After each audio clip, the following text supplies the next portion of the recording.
first report that I read on the amalgamation was actually in 1997. So this is nothing new, and it's been so across various governments. There was a Ministry of Family under the other government, so the idea of amalgamating social services is not a new one. And there have been many reports. When I was Director of Social Policy, I was actually leading a report. But we are very advanced in that process. We've had all of the conversations, we've looked at various models. Currently, we have met with the staff of all the departments, and I mean all the staff in all the departments.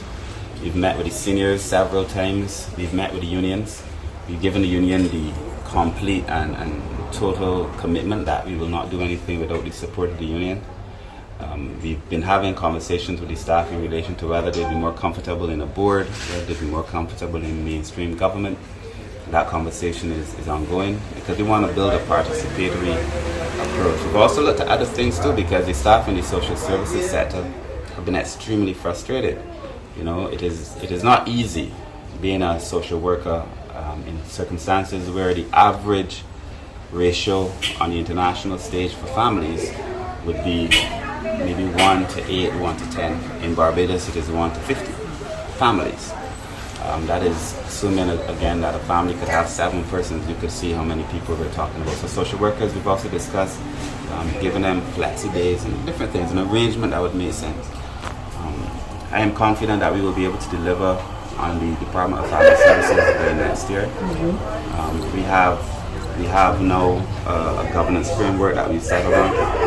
We've also been able to go around and look at the various areas where we could potentially have those family services units. There'll be community offices. So we've looked at 15, and we've been going around and determining what we need to put in to make them disabled friendly, to look at the lighting, to look at the security. These days we have to look at security more than before.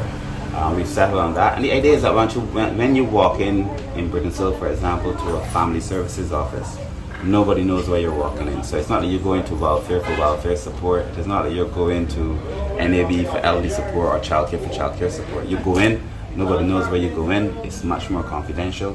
You can also file online. We're also putting it in place where the officers go into the communities. So all that work has been done. It is now a matter of finalizing the job analysis, which is to look at which jobs are going to be necessary in this new amalgamated entity. And it is our hope that by May, provided that we can settle with the unions, that by May we would have the launch of the Department of Family Services.